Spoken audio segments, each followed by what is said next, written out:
Hello students, welcome to legal edge. My name is Abhishek और आज मैं आप सभी के लिए एक नया सेशन लेकर आया हूं और इस सेशन को पढ़ना समझना बहुत जरूरी है क्योंकि ये कॉन्स्टिट्यूशनल एक यहाँ पर न्यूज़ है, या फिर आप ये कह सकते हैं कि ये न्यूज़ हमारे कॉन्स्टिट्यूशन के साथ भी रिलेटेड है और इसी वजह से इस न्यूज़ की इंपॉर्टेंस जो है वो बहुत ज्यादा हो जाती है। तो आज का जो हमारा ये सेशन होगा, इस सेशन में हम लोग नए जो हमारे चीफ इलेक्शन कमिश्नर हैं उनके अपॉइंटमेंट के बारे में बात करेंगे और जो एक कंट्रोवर्सी यहाँ पर क्रिएट हो रही है कि ये जो पूरी की पूरी अपॉइंटमेंट प्रोसीजर थी वो ट्रांसपेरेंट नहीं है, इस तरीके से अपॉइंटमेंट नहीं होना चाहिए, भारत की डेमोक्रेसी को खतरा है, इस तरीके की बहुत सारी बातें आपने सुनी होंगी। तो इस सेशन में मैं आपको पूरी प्रोसीजर यहाँ पर बताऊंगा और कभी भी अगर चीफ इलेक्शन कमिश्नर यहाँ पर न्यूज में रहेंगे, अगर आपने ये सेशन देखा हुआ है, तो आपको दोबारा इस टॉपिक को प्रिपेयर करने की कोई जरूरत नहीं पड़ेगी। ठीक है, तो आप ये फोटो में देख सकते हैं, है ना, ये माननीय प्रधानमंत्री जी हैं, ये होम मिनिस्टर साहब हैं और ये leader of opposition Rahul Gandhi आपको देखने को मिलेंगे। सबसे पहले देखते हैं कि जो नए चीफ इलेक्शन कमिश्नर यहाँ पर बने हैं ये हैं कौन। आप सभी को पता है कि हमारे देश में इलेक्शन को कंडक्ट कराने के लिए एक इलेक्शन कमीशन का अपॉइंटमेंट यहाँ पर किया गया था और ये जो अपॉइंटमेंट है ये कब हुआ था, ये 25 जनवरी 1950 को आपको देखने को मिला। हमारे जो पहले चीफ इलेक्शन कमिश्नर थे उनका नाम था श्री सुकुमार सेन, है ना। ये थोड़े से फैक्चुअल डेटा है, ये आप यहाँ पर याद रखिएगा। और कमेंट सेक्शन में गाइस आप मुझे ये बताएंगे कि हमारे चीफ इलेक्शन कमिश्नर वाली जो पोस्ट है या जो इलेक्शन कमिश्नर वाली पोस्ट है, क्या यहाँ पर कोई फीमेल आज तक पहुंची है क्या? हमारी जो पहली चीफ इलेक्शन कमिश्नर फीमेल बनी है उनका नाम आप मुझे कमेंट सेक्शन में बताइएगा। ठीक है, तो यहां पर क्या हुआ है कि अभी जो आईएएस ऑफिसर हैं जिनका नाम है ज्ञानेश कुमार, ठीक है, ये है श्री ज्ञानेश कुमार और ये है श्री राजीव कुमार। ठीक है, तो इससे पहले जो हमारे चीफ इलेक्शन कमिश्नर थे वो थे श्री राजीव कुमार, जो कि 25th नंबर के चीफ इलेक्शन कमिश्नर थे। और अभी जो बने हैं वो बने हैं श्री ज्ञानेश कुमार, जो कि 26 नंबर के चीफ इलेक्शन कमिश्नर यहाँ पर बनाए गए हैं। तो राजीव कुमार जी जो हैं इनको इन्होंने यहाँ पर सक्सीड किया है, ये पॉइंट याद रखिएगा। सुकुमार सिंह जो है ये हमारे पहले डायरेक्टर जनरल आपको देखने को मिलेंगे। तो ये फोटो में भी आपको यही इंफॉर्मेशन जो है वो बताई गई है। अब यहाँ पर क्या है कि जो सिलेक्शन प्रोसीजर है, मतलब आज के टाइम पीरियड पर अगर चीफ इलेक्शन कमिश्नर को यहाँ पर अपॉइंट करना है तो इसकी प्रोसीजर क्या है, तो ये 2023 में इसमें कुछ चेंजेस किए गए थे और उन चेंजेस का पहली बार जो इम्प्लीमेंटेशन किया गया है वो ज्ञानेश कुमार जी के अपॉइंटमेंट में यहाँ पर किया गया है। तो अभी यहाँ पर ये बोला गया है कि जो सिलेक्शन कमेटी यहाँ पर होगी, जो हमारे चीफ इलेक्शन कमिश्नर को यहाँ पर अपॉइंट करेगी, इस सिलेक्शन कमेटी में अगर आप देखोगे तो तीन लोग होंगे। पहले नंबर पर हमारे देश के प्रधानमंत्री श्री नरेंद्र मोदी जी, फिर उसके बाद होम मिनिस्टर अमित शाह जी और उसके बाद leader of opposition Rahul Gandhi ji. तो प्रॉब्लम यहां पर यह है कि ये तो मैच जो है वो पहले ही 2-1 जो है वो जीत लिया गया है ना। पहले ही अगर आप देखोगे तो जो हमारे प्रधानमंत्री जी बोलेंगे और हमारे गृह मंत्री जी बोलेंगे वो एक ही तरीके की बात बोलेंगे, है ना। तो यहाँ पर क्या है कि लीडर ऑफ ओपोजिशन को अगर आपने यहाँ पर शामिल भी कर लिया तो इससे कुछ होने नहीं वाला है। और पहले अगर आप देखोगे ना तो यहाँ पर चीफ जस्टिस ऑफ इंडिया को भी यहाँ पर इंक्लूड किया गया था, लेकिन बाद में चीफ जस्टिस ऑफ इंडिया को हटा दिया गया और इस तरीके का अरेंजमेंट यहाँ पर बनाया गया। तो इसका मतलब ये है कि जो अभी हमारे चीफ इलेक्शन कमिश्नर हैं श्री ज्ञानेश कुमार जी, उनको अपॉइंट करने वाली जो कमिटी है उसमें ये तीन लोग आपको देखने को मिलेंगे। और इनमें भी अगर आप देखेंगे तो जो प्रधानमंत्री जी हैं और गृह मंत्री जी हैं इनका यहाँ पर बोलबाला है, तो 2-1 से जो है वो डिसीजन वही फाइनल होगा जो ऊपर लोग वाले यहाँ पर चाहेंगे। ऐसी कंट्रोवर्सी यहाँ पर क्रिएट हो रही है। ठीक है, ये पॉइंट आपको ध्यान रखना है। अब इसके बाद अगर आप देखोगे तो यहाँ पर ये कंट्रोवर्शियल क्यों है, क्योंकि ऑपोजिशन लीडर्स ने यहाँ पर रेस किया है objection regarding the selection procedure, कि जो सिलेक्शन प्रोसीजर है ये सही नहीं है, ये ट्रांसपेरेंट नहीं है, ये इक्वल जो है वो लेवल पर यहाँ पर नहीं खेली गई। यहाँ पर केवल जो रूलिंग पार्टी है उसका डोमिनेंस है और उसने अपने हिसाब से जो डिसीजन है वो यहाँ पर फाइनलाइज कर लिया। सुप्रीम कोर्ट के जो केसेस हैं वो भी यहाँ पर पेंडिंग है ऑन दी अपॉइंटमेंट प्रोसीजर। तो लीडर ऑफ अपोजिशन का यहाँ पर ये कहना है या जो अपोजिशन पार्टीज है उनका ये कहना है कि जब तक सुप्रीम कोर्ट में जो केसेस यहाँ पर फाइल किए गए हैं इस अपॉइंटमेंट प्रोसीजर के, जब तक उसका कोई रिजल्ट यहाँ पर नहीं आता है तब तक इस पर्टिकुलर प्रोसेस का एग्जीक्यूशन नहीं होना चाहिए। तो हमें एक बार वेट कर लेना चाहिए कि वहां पर क्या निर्णय आता है, उसके बाद अगर हम चाहे तो इन चीजों का इम्प्लीमेंटेशन यहाँ पर करें। तो एक तो ये बात भी यहाँ पर निकल कर आ रही है। तीसरी बात अगर आप देखोगे तो ट्रांसपेरेंसी और न्यूट्रलिटी जो है ये सिलेक्शन प्रोसीजर में बिल्कुल नहीं है। इस बात को लेकर भी कंसर्न है। आप ये खुद सोचकर देखिए कि जब ये तीनों लोग मिलकर हमारे देश के चीफ इलेक्शन कमिश्नर को यहाँ पर अपॉइंट करेंगे, तो क्या ये पूरा का पूरा सिलेक्शन प्रोसीजर जो है वो ट्रांसपेरेंट और न्यूट्रल यहाँ पर रहने वाला है क्या? इसका आंसर आप मुझे कमेंट सेक्शन में बताइएगा। तो इस बात को लेकर जो है वो कंट्रोवर्सी यहाँ पर क्रिएट हो रही है।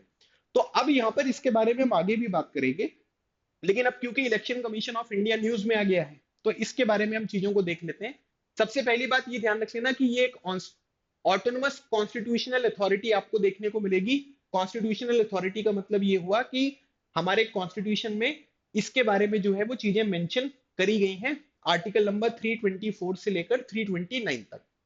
और उसके बाद ये लोग क्या करेंगे कि जो भी यूनियन और स्टेट के इलेक्शंस यहाँ पर होते हैं या उनकी जो प्रोसेसेस आपको देखने को मिलेगी उसके एडमिनिस्ट्रेशन में इनका इंपॉर्टेंट रोल आपको देखने को मिलेगा। 25 जनवरी 1950 को इसका एस्टेब्लिशमेंट हुआ। जिस दिन इसका एस्टेब्लिशमेंट हुआ था उसी दिन को हमारे देश में नेशनल वोटर्स डे के रूप में जो है वो यहाँ पर मनाया जाता है। तो 25 जनवरी को नेशनल वोटर्स डे मनता है। इसका हेडक्वार्टर न्यू दिल्ली है। इसका लोगो अगर आप देखोगे तो इलेक्शन कमीशन ऑफ इंडिया का आपको ये देखने को मिलेगा। अब एक क्वेश्चन यहाँ पर ये बन सकता है कि जो इलेक्शन कमीशन ऑफ इंडिया है वो कौन कौन से इलेक्शंस को यहाँ पर कंडक्ट कराता है। तो पहली बात, लोकसभा के इलेक्शंस, राज्यसभा के इलेक्शंस, स्टेट लेजिस्लेटिव असेंबलीज यानी कि विधानसभा के इलेक्शंस, और प्रेसिडेंट और वाइस प्रेसिडेंट के इलेक्शंस को भी कंडक्ट कराता है। लेकिन पंचायत और म्युनिसिपैलिटीज के जो इलेक्शंस हैं या फिर हम जिसे लोकल गवर्नमेंट यहाँ पर कहते हैं उनके elections election commission of India के द्वारा नहीं कराए जाते। ये स्टेट इलेक्शन कमीशन का यहाँ पर काम होता है। ठीक है, तो ये पॉइंट भी आपको ध्यान रखना है। उसके बाद इनसे रिलेटेड आर्टिकल्स हैं। कौन से आर्टिकल में क्या लिखा हुआ है। कई बार क्वेश्चन अगर आप देखोगे तो पेपर में ऐसा भी पूछा जाता है कि आर्टिकल 324 में क्या है ना, यूनिवर्सल एडल्ट फ्रेंचाइज कौन से आर्टिकल में लिखा गया है। तो इस तरीके की चीजें भी आपको ध्यान रखनी है। तो यहां पर क्या बोला गया है कि आर्टिकल 324 ये बात करता है superintendence direction and control of election vested in ECI. इसका मतलब यह है कि कहीं पर भी कोई इलेक्शंस यहां पर कंडक्ट कराना है ना, उसको जो है वो गो थ्रू करना है, देखना है कि सब चीजें सही से चल रही हैं या नहीं चल रही हैं। ये पूरी रिस्पॉन्सिबिलिटी किसकी है, इलेक्शन कमीशन ऑफ इंडिया की। तो इसका मतलब ये हुआ कि sir model code of conduct जो है ये भी इसी आर्टिकल में आएगा क्या? बिल्कुल सही बात है। तो जो एमसीसी होता है ना, मॉडल कोड ऑफ कंडक्ट, वो आर्टिकल 324 के थ्रू जो है वो यहाँ पर इफेक्ट में आती हुई दिखाई देती है। कमेंट सेक्शन में बताएंगे कि मॉडल कोड ऑफ कंडक्ट कब से लेकर कब तक यहाँ पर लगाई जाती है। जैसे मान लीजिए कि हमारे देश में इलेक्शन होने वाले हैं, लोकसभा इलेक्शन, तो किस दिन से लेकर किस दिन तक मॉडल कोड ऑफ कंडक्ट जो है वो लगाया जाएगा, इसका आंसर आप मुझे कमेंट सेक्शन में बताएंगे। ठीक है, 325 में अगर आप देखोगे तो रिलीजन, रेस, कास्ट और सेक्स के बेसिस पे किसी के साथ कोई भी डिस्क्रिमिनेशन नहीं होगा। सभी के वोट की वैल्यू 1 होगी, सभी को वोटिंग राइट्स यहाँ पर दिए जाएंगे। उसके बाद लोकसभा और स्टेट असेंबलीज के जो इलेक्शन होंगे वो यूनिवर्सल एडल्ट सफरेज के बेसिस पे यहाँ पर होगा। पहले अगर आप देखोगे तो हमारे यहाँ पर जो वोटिंग एज थी वो 21 थी। बाद में इसे क्या किया गया, बाद में इसे 18 किया गया। और ये कौन सा अमेंडमेंट था, ये 61st कॉन्स्टिट्यूशनल अमेंडमेंट एक्ट 1989 आपको देखने को मिलेगा। और इसी वजह से पहले जो इलेक्शन कमीशन था ना वो 1 मेंबर बॉडी थी, और बाद में क्या किया गया, बाद में इसे 3 मेंबर की बॉडी बनाया गया। काफी सारे ऊपर नीचे हुए, लेकिन 1989 से अगर हम देखेंगे तो 3 मेंबर की बॉडी जो है वो इलेक्शन कमीशन आपको देखने को मिलेगी। तो 61st कॉन्स्टिट्यूशनल अमेंडमेंट एक्ट से 21 साल से एज 18 साल यहां पर करी गई। तो राइट जो आपको मिल रहा है यहाँ पर वोटिंग राइट या फिर जो एडल्ट सफरेज के बारे में बात करी गई है वो आर्टिकल नंबर 326 में करी गई है। This is also important. Article 327 में दिया गया है कि पार्लियामेंट के पास पावर है कि वो इलेक्शंस के रिगार्डिंग जो भी लॉ है वो यहाँ पर बना सकते हैं। स्टेट लेजिस्लेचर के पास भी पावर है कि वो भी प्रोविजन यहाँ पर इलेक्शन से रिलेटेड बना सकते हैं। पार्लियामेंट जो है लोकसभा, राज्यसभा, विधानसभा के इलेक्शन के लिए बनाएगी। स्टेट लेजिस्लेचर जो है वो लोकल गवर्नमेंट के लिए यहाँ पर जो है वो नियम कायदे बनाने वाली है। उसके बाद आर्टिकल 329 ये बहुत इंपॉर्टेंट है। इसमें बोला गया है कि court can not interfere in electoral matters. ठीक है, जहां पर भी इलेक्शंस वगैरह का कोई मैटर होगा तो कोर्ट का इंटरफेरेंस यहां पर नहीं चलेगा। क्योंकि कोर्ट में अगर मान लीजिए कि केसेस वगैरह चलने लग गए तो इसकी वजह से पूरी की पूरी जो इलेक्टोरल प्रैक्टिस है ना, ये इसमें डिले हो सकता है। इसीलिए आर्टिकल 329 में क्लियरली मेंशन किया गया है कि कोर्ट का कोई भी इंटरफेरेंस आपको इलेक्टोरल मैटर्स में देखने को नहीं मिलेगा। तो मैंने आपको बताया ईसीआई के बारे में कि पहले ये वन इलेक्शन कमिश्नर यहां पर होते थे, लेकिन 1989 के बाद आप ये मान लीजिए कि ये मल्टी मेंबर बॉडी जो है वो यहां पर बन गई। तो अभी के टाइम पीरियड पर अगर आप देखोगे तो एक चीफ इलेक्शन कमिश्नर होते हैं और दो इलेक्शन कमिश्नर आपको देखने को मिलेंगे, और स्टेट लेवल पर इनको असिस्ट करने के लिए एक चीफ इलेक्टोरल ऑफिसर भी जो है वो आपको देखने को मिलता है। आप मुझे कमेंट सेक्शन में बताएंगे कि चीफ इलेक्टोरल ऑफिसर को कौन अपॉइंट करता है, ठीक है, इसका आंसर आप मुझे कमेंट सेक्शन में बताइए। तो जो भी इलेक्शन कमीशन ऑफ इंडिया है उसको स्टेट लेवल पर असिस्ट करने के लिए चीफ इलेक्टोरल ऑफिसर का जो है वो अपॉइंटमेंट यहां पर होता है। अभी के टाइम पीरियड पर ये तीन लोग हैं जो इलेक्शन कमिश्नर यहां पर बने हैं। तो पहले नंबर पर अगर आप देखोगे तो ये है श्री ज्ञानेश कुमार जो कि चीफ इलेक्शन कमिश्नर है। फिर उसके बाद श्री सुखबीर सिंह संधू, ये इलेक्शन कमिश्नर है। और क्योंकि पहले ज्ञानेश कुमार जी जो है वो यहाँ पर इलेक्शन कमिश्नर थे, अब ये यहाँ से यहाँ चले गए तो इनकी जगह खाली हो गई, तो इनकी जगह पर विवेक जोशी जो है इनको यहाँ पर इलेक्शन कमिश्नर बनाया गया। तो ये तीन मेंबर की बॉडी अभी के टाइम पीरियड पर जो देखने को मिल रही है वो ये है, ठीक है। इसके बाद अपॉइंटमेंट के बारे में बात करेंगे तो जो भी चीफ इलेक्शन कमिश्नर है या जो इलेक्शन कमिश्नर है, दोनों लोगों का अपॉइंटमेंट किसके द्वारा किया जाएगा? प्रेसिडेंट के द्वारा यहां पर किया जाएगा, ठीक है। तो याद रखना है चीफ इलेक्शन कमिश्नर और इलेक्शन कमिश्नर का जो अपॉइंटमेंट है वो प्रेसिडेंट यहां पर करते हैं। मतलब वो जो स्टार्टिंग में कमेटी मैंने आपको बताई थी ना, prime minister, home minister, leader of opposition की, तो वहां पर अगर आप देखोगे तो वो नाम यहां पर फाइनल करके देंगे। नाम फाइनल करने के बाद जो नाम फाइनल होता है उसका अपॉइंटमेंट जो है वो प्रेसिडेंट के द्वारा किया जाएगा, चाहे वो चीफ इलेक्शन कमिश्नर हो चाहे वो इलेक्शन कमिश्नर हो। टेन्योर अगर आप देखोगे तो यहां पर क्या होता है कि 6 साल या 65 साल, ठीक है। मतलब अगर 6 साल आपके पूरे हो गए पहले तो आप रिटायर हो जाओगे, 65 ईयर अगर आपकी एज पहले पूरी हो गई तो आप रिटायर हो जाओगे। और उसके बाद याद रखिएगा इनकी जो सैलरी और कंडीशन है ये सुप्रीम कोर्ट के जज के बराबर होगी। इसका मतलब ये हुआ कि जो सुप्रीम कोर्ट के जज होते हैं उनकी सैलरी के बराबर इनकी सैलरी आपको देखने को मिलेगी। तो क्या सैलरी जानना जरूरी है या सैलरी का नंबर हमारे एग्जामिनेशन में आएगा क्या? नहीं, वो सब नहीं पूछेंगे। बस आपको ये ध्यान रखना है कि इनकी सैलरी और सर्विस कंडीशन जो है वो सुप्रीम कोर्ट के जज के बराबर आपको देखने को मिलती है। उसके बाद इनको रिमूव कैसे यहां पर किया जाएगा? तो सबसे पहले याद रखना कि चीफ इलेक्शन कमिश्नर का जो रिमूवल होता है वो एक पार्लियामेंट्री प्रोसेस के थ्रू होगा, जैसे सुप्रीम कोर्ट के जज को रिमूव किया जाता है। तो सैलरी सुप्रीम कोर्ट के जज के बराबर, रिमूवल की प्रोसीजर भी जो है वो सुप्रीम कोर्ट के जज के बराबर यहां पर होगी। अब कैसे होगा ये देखो आप। सबसे पहले अगर आप देखोगे तो यहां पर एक प्रोसेस जो है वो इनिशिएट होगी, वो लोकसभा में भी हो सकती है, राज्यसभा में भी हो सकती है। लेकिन लोकसभा में अगर आपको इनिशिएट करना है तो आपको 100 मेंबर ऑफ पार्लियामेंट्स की रिक्वायरमेंट होगी जो उस प्रोसेस को इनिशिएट करेंगे। जैसे मान लो कि मैं स्टार्ट करना चाहता हूं चीफ इलेक्शन कमिश्नर को हटाना, तो मेरे पास जो है वो यहाँ पर क्या होना चाहिए? 100 मेंबर ऑफ पार्लियामेंट्स का सपोर्ट यहाँ पर होना चाहिए इंक्लूडिंग मी, तब ये प्रोसेस जो है वो यहाँ पर स्टार्ट होगी। और अगर मान लीजिए कि राज्यसभा में स्टार्ट हो रहा है तो ये नंबर होगा 50। रीजन है ना, क्योंकि यहाँ पर अगर आप देखोगे तो मोर देन 545 आपको लोग देखने को मिल रहे हैं, वहां पर लगभग आपको 250 लोग देखने को मिल रहे हैं, है ना, तो इसलिए नंबर भी कम है। उसके बाद यहाँ पर क्या है कि स्पीकर, जहां पर भी जैसे स्पीकर हो गए, चेयरमैन होंगे, है ना, उनके ऊपर डिपेंड करता है कि इस बात को वो एक्सेप्ट करते हैं या नहीं करते हैं, ठीक है। जनरली अगर 100 लोगों का सपोर्ट, 50 लोगों का सपोर्ट है तो एक्सेप्ट हो जाता है। फिर इसके बाद एक कमिटी ऑफ इंक्वायरी जो है वो यहाँ पर अपॉइंट की जाएगी, जिसमें 3 लोग होंगे। एक सीजीआई हो सकते हैं, चीफ जस्टिस ऑफ इंडिया, या सुप्रीम कोर्ट का कोई जज हो सकता है। एक हाई कोर्ट के चीफ जस्टिस आपको देखने को मिलेंगे, और एक कोई डिस्टिंग्विश ज्यूरिस्ट, है ना, मतलब कि लॉ की फील्ड में जिसने बहुत एक्सपीरियंस यहां पर हासिल किया है या जिनका बहुत नाम आपको देखने को मिल रहा है। तो सीजीआई या सुप्रीम कोर्ट जज, हाई कोर्ट के चीफ जस्टिस, और उसके बाद डिस्टिंग्विश ज्यूरिस्ट। अब यहाँ पर क्या है कि इनका जो ये कमेटी यहाँ पर बनी है, इनका टास्क क्या है कि भाई आपको जो चार्जेस हैं इन्हें यहाँ पर इन्वेस्टिगेट करना है, एविडेंस को, जो भी यहाँ पर एविडेंसेस हैं उनको एग्जामाइन करोगे, क्रॉस एग्जामिनेशन यहाँ पर होगा, और अपनी जो भी रिपोर्ट होगी उसको लोकसभा में अगर अपॉइंट की गई है तो लोकसभा में, राज्यसभा में की गई तो राज्यसभा में उसके स्पीकर या चेयरपर्सन को जो है वो आप यहाँ पर अपनी रिपोर्ट सबमिट करोगे। इसके बाद फिर यहाँ पर पार्लियामेंट्री वोट होगा, लोकसभा में अलग होगा, राज्यसभा में अलग होगा। Approval bye 2/3 of the member present and voting and 50% of the total membership in the both houses. इसका मतलब अगर मान लीजिए कि 99 लोग हैं किसी, ठीक है, लोकसभा में या राज्यसभा में, तो इसका मतलब यह है कि 2/3 लोग जो है वो सबसे पहले तो प्रेजेंट एंड वोटिंग होने चाहिए। तो प्रेजेंट एंड वोटिंग के हिसाब से अगर हम देखेंगे तो 66 लोग जो है वो प्रेजेंट होने चाहिए, और 99 का अगर हम आधा आधा करेंगे तो 49 49, तो 50 जो है इन 66 में से 50 लोग जो है वो यहां पर ये वोट करें कि हम इनको हटाना चाहते हैं।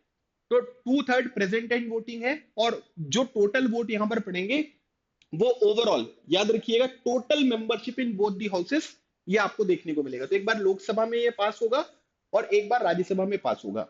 और अगर मान लीजिए कि दोनों हाउसेस यहाँ पर एग्री हैं तो फिर प्रेसिडेंट जो है वो यहाँ पर रिमूव कर देंगे। तो याद रखिएगा इसमें ये पूरा का पूरा जो मेथड है, ये प्रोसीजर आपको फॉलो होता हुआ दिखाई देगा।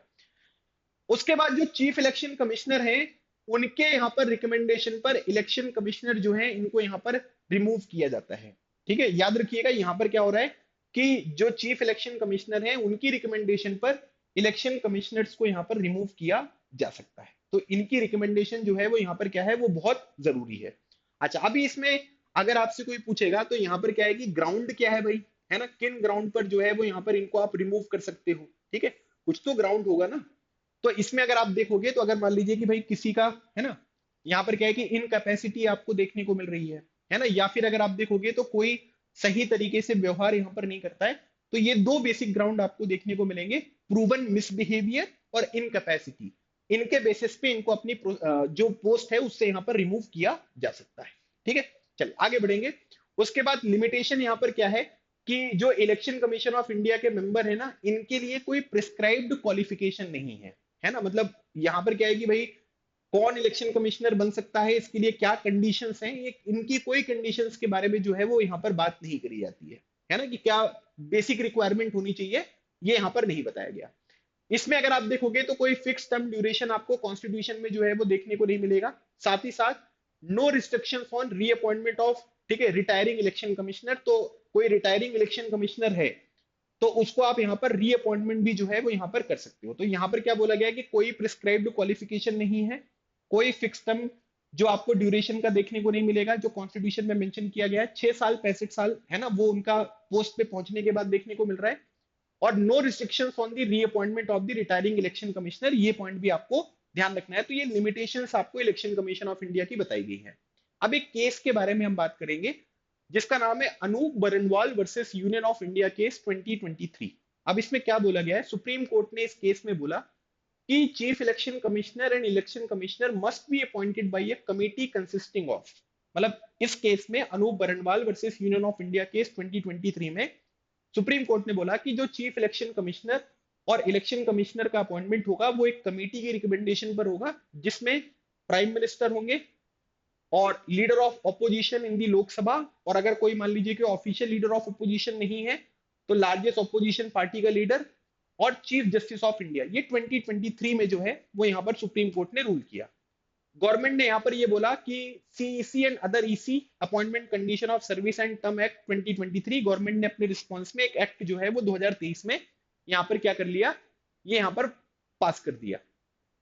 तो बिफोर 2023 अगर आप देखोगे तो अपॉइंटमेंट कैसे होता था कि इलेक्शन कमीशन ऑफ इंडिया में चीफ इलेक्शन कमिश्नर है, 2 इलेक्शन कमिश्नर हैं, लेकिन यहां पर क्या होता है कि कोई स्पेसिफिक लॉ आपको देखने को नहीं मिलेगा जिसके थ्रू इनका अपॉइंटमेंट यहां पर किया जाए, है ना, कोई स्पेशल कंडीशन आपको देखने को नहीं मिलती है, कोई प्रोसीजर आपको देखने को नहीं मिलेगी। लेकिन यहां पर कैसे अपॉइंट होता था कि प्राइम मिनिस्टर जी की एडवाइस पर यहां पर क्या करेंगे कि जो प्रेसिडेंट है वो चीफ इलेक्शन कमिश्नर को यहां पर अपॉइंट कर देंगे, जो सीनियर मोस्ट यहाँ पर इलेक्शन कमिश्नर होता था उसे ही चीफ इलेक्शन कमिश्नर बनाया जाता था।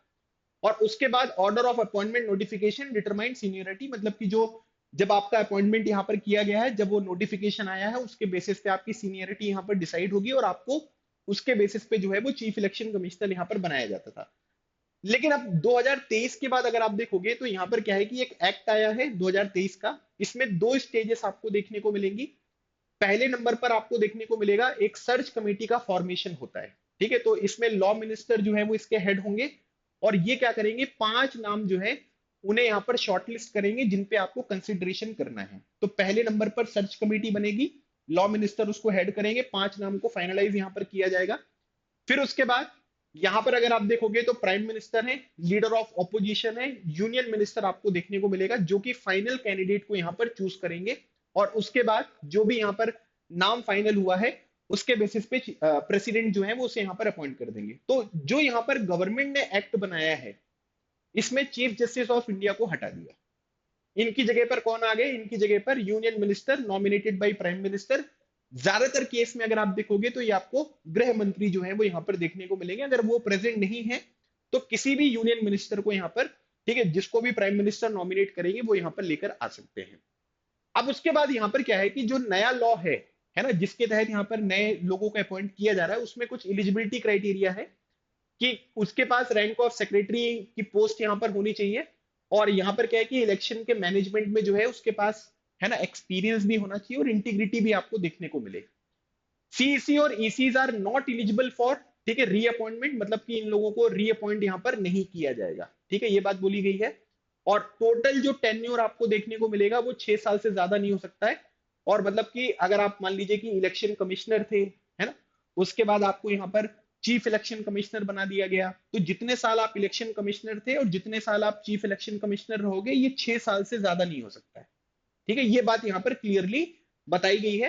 तो इसमें भी अगर आप देखोगे तो टर्म्स ऑफ सर्विस में जो है वो ये मेंशन किया है। ये नए लॉ की बात कर रहा हूं मैं, पुराने में ये सब चीजें मेंशन नहीं करी गई थी। नए में जो है वो इन चीजों को जो है वो यहाँ पर मेंशन किया गया। रीअपॉइंटमेंट भी नहीं है और साथ ही साथ टोटल जो यहाँ पर टेन्योर है वो भी 6 साल से ज्यादा देखने को नहीं मिलेगा। अब हम लोग वापिस अपने टॉपिक पर आते हैं। तो LOP leader of opposition dissent and supreme court challenge. Rahul Gandhi ji ने एक डिसेंट नोट जो है वो यहाँ पर सामने रखा है। तो उन्होंने डिसेंट नोट यहां पर क्या बोला है कि deferral of the appointment until the supreme court rules on petition challenging the new process. मतलब कि जो सरकार ने ये नया तरीका इलेक्शन कमिश्नर और चीफ इलेक्शन कमिश्नर को अपॉइंट करने का निकाला है, अभी इसको आप यूज मत करो, क्योंकि कई सारी पिटीशंस जो है वो सुप्रीम कोर्ट में फाइल करी गई हैं। उसका फाइनल एक बार वर्डिक्ट आ जाए उसके बाद आप इन चीजों को यहां पर अपॉइंट कर सकते हो। सुप्रीम कोर्ट में अगर आप देखोगे तो removal of the chief justice of India from the selection committee, है ना, क्योंकि सुप्रीम कोर्ट ने तो यही बोला था बर्नवाल केस में कि भाई चीफ जस्टिस ऑफ इंडिया भी इस कमेटी में होंगे। उनको हटाकर आपने एक यूनियन मिनिस्टर जो है उसको यहां पर अपॉइंट कर दिया। तो इसका मतलब यह है कि भैया कुछ तो गड़बड़ हो रही है ना। या फिर आप ये मान लीजिए कि जो केसेस यहां पर पड़े हैं तो उनका कोई रिजल्ट यहां पर आ जाए, तो इसके बारे में बात हो रही है। तो एसोसिएशन फॉर डेमोक्रेटिक रिफॉर्म ने सुप्रीम कोर्ट में पिटीशन डाली है अगेंस्ट दिस चेंज। और हियरिंग डेट जो है वो 19 फरवरी 2025 है, a day before Rajiv Kumar retirement as CEC, है ना। मतलब कि 19 फरवरी को जो है वो हियरिंग डेट आपको देखने को मिलेगी और उस तरीके से चीजें फाइनल होगी। सुप्रीम कोर्ट की 2023 की रूलिंग अगर आप देखोगे तो सुप्रीम कोर्ट ने ये बोला था कि CC and EC should be selected by a committee, जिसमें प्राइम मिनिस्टर होगा, लीडर ऑफ ऑपोजिशन होंगे, चीफ जस्टिस ऑफ इंडिया होंगे। गवर्नमेंट के लिए अगर आप देखोगे तो यहाँ पर एक नया जो है वो एक्ट लेकर आए हैं और इसमें सीजीआई को जो है वो रिप्लेस कर दिया है यूनियन कैबिनेट मिनिस्टर से, जिसको कौन नॉमिनेट करेंगे? प्राइम मिनिस्टर जी। जो अभी के लिए कौन नॉमिनेट किए गए थे? श्री अमित शाह जी का जो है वो अपॉइंटमेंट यहाँ पर किया गया। और इसकी वजह से अगर आप देखोगे तो this gave the executive more control over the selection procedure. तो इससे क्या होगा? सिंपल सी बात है ना कि एग्जीक्यूटिव के पास जो है वो चीजें यहाँ पर कंट्रोल में आ गई। जो प्रधानमंत्री जी चाहेंगे, जो उनके मिनिस्टर्स यहाँ पर चाहेंगे, उनके लोग जो है वो यहाँ पर आपको इलेक्शन कमिश्नर बनते हुए दिखाई देंगे। ये बात यहाँ पर कहना चाह रहे हैं। ठीक है, तो ये पॉइंट भी जो है वो थोड़ा सा आपको ध्यान रखना है। अब उसके बाद इंप्लीकेशंस यहाँ पर क्या है? And unresolved issues. तो सुप्रीम कोर्ट जो है वो यहाँ पर डिसाइड करेगी कि whether parliament can override a constitutional bench judgement through legislation, क्योंकि बरनवाल केस में तो यहाँ पर 3 लोगों की कमेटी में सीजीआई भी है। तो अब सुप्रीम कोर्ट का जो वर्डिक्ट है वो यहाँ पर डिसाइड करेगा कि क्या पार्लियामेंट लॉ बनाकर, ठीक है, सुप्रीम कोर्ट के जजमेंट को ओवरराइड कर सकती है, कॉन्स्टिट्यूशनल बेंच के जजमेंट को ओवरराइड कर सकती है या नहीं कर सकती है, ये उनके द्वारा पता चलेगा। दूसरी बात यहां पर क्या है कि this ruling could set a president for the separation of power between the judiciary and the executive, है ना। तो जुडिशरी और एग्जीक्यूटिव से सेपरेशन ऑफ पावर के बारे में भी जो है वो यहाँ पर बात होती है, जो यहाँ पर क्या है कि आर्टिकल नंबर 50 में भी आपको देखने को मिलेगा। ठीक है, तो ये पॉइंट भी आपको थोड़ा सा ध्यान रखना है। इसके बाद पॉलिटिकल डिबेट है। ऑपोजिशन का आर्गुमेंट यहाँ पर यह है कि this new process give the government disproportionate control over the election commission, वही 2-1 वाली बात। और removal of the chief justice of India, ये क्या करता है कि इसकी न्यूट्रलिटी और ट्रांसपेरेंसी के ऊपर जो है वो क्वेश्चन मार्क यहाँ पर लगाता है। फ्यूचर इलेक्शन के ऊपर अगर आप देखोगे कि public trust in the election commission, ठीक है, इंडिपेंडेंस में भी अफेक्टेड, है ना, कि लोगों को लगेगा कि ये प्रोसेस जो है पूरी यही इंडिपेंडेंट तरीके से नहीं हुई, तो लोगों का भरोसा भी आपको टूटता हुआ दिखाई देगा, है ना, ये भी प्रॉब्लम हो सकती है। If the supreme court strike down the law, appointment process में नीड टू बी रिवाइज, ठीक है, अगर मान लीजिए कि ये जो पूरा का पूरा लॉ बनाया गया है, एक्ट बनाया गया है सरकार के द्वारा, अगर इसको यहाँ पर स्ट्राइक डाउन किया गया, तो पूरी की पूरी प्रोसेस को दोबारा रिवाइज करने की भी जो है वो जरूरत आपको देखने को मिलेगी। तो ओवरऑल अगर आप देखोगे कि 2023 का जो एक्ट है, इसका ये पहला इंप्लीमेंटेशन देखने को मिला, जिसके थ्रू हमने chief election commissioner Shri Gyanesh Kumar ji को अपॉइंट किया। लेकिन सुप्रीम कोर्ट का वर्डिक्ट अभी पेंडिंग है, और डिबेट जो यहां पर चल रही है, independence and transparency of the election commission remains unresolved. क्योंकि अगर हम देखेंगे तो सिलेक्शन कमेटी जो यहाँ पर बनी है ना, उससे तो ये नहीं समझ में आ रहा ना कि न्यूट्रल तरीके से किसी भी पर्टिकुलर इंडिविजुअल को जो है वो यहाँ पर अपॉइंट किया जाएगा। चाहे आप कितने भी अच्छा अच्छे मन के हो, उससे क्या फर्क पड़ता है, लेकिन सामने वाला जब देखेगा, इवन मान लीजिए कि कोई एक जो आपको आपकी पार्टी को सपोर्ट नहीं करता, वो बाहर वाला देखेगा, आप भले कितने अच्छे मन से काम करो, लेकिन वो तो यही मानेगा ना कि ये तो इंडिपेंडेंट तरीके से हो ही नहीं सकता, न्यूट्रल तरीके से हो ही नहीं सकता। आप लोगों का क्या ओपिनियन है इसके बारे में, ठीक है, आप लोग का क्या स्टैंड यहाँ पर बन रहा है, मैं आप लोगों के जो भी कमेंट है वो यहाँ पर पढ़ना चाहूंगा, है ना, क्योंकि ये बहुत इंपॉर्टेंट इश्यू है, और मैं जानना चाहता हूं कि आप लोग जो हमारे देश के फ्यूचर है आगे, ठीक है, जो इस पूरे के पूरे इलेक्टोरल प्रैक्टिसेस में यहाँ पर पार्टिसिपेट करेंगे, आप में से भी कुछ लोग ऐसे होंगे जो चीफ इलेक्शन कमिश्नर बनेंगे, कभी इलेक्शन कमिश्नर बनेंगे, कुछ लोग प्राइम मिनिस्टर भी यहाँ पर बनेंगे, बिल्कुल पॉसिबिलिटी है। आप लोग क्या मानते हैं इस प्रोसीजर के बारे में, आप अपना ओपिनियन जो है वो कमेंट सेक्शन में जरूर लिखिएगा। तो ये था एक पूरा का पूरा डिस्कशन, मुझे लगता है कि एक कॉम्प्रिहेंसिव डिस्कशन हुआ, टॉपिक्स भी आपको अच्छे से समझ में आ गया होगा। फिर भी अगर कोई डाउट रहते हैं कमेंट सेक्शन में जरूर मेंशन करिएगा। नेक्स्ट सेशन में एक नए टॉपिक के साथ मैं आपसे फिर मिलूंगा, तब तक keep smiling and keep preparing, लगे रहो एग्जाम क्लियर करो। थैंक यू सो मच, जय हिंद।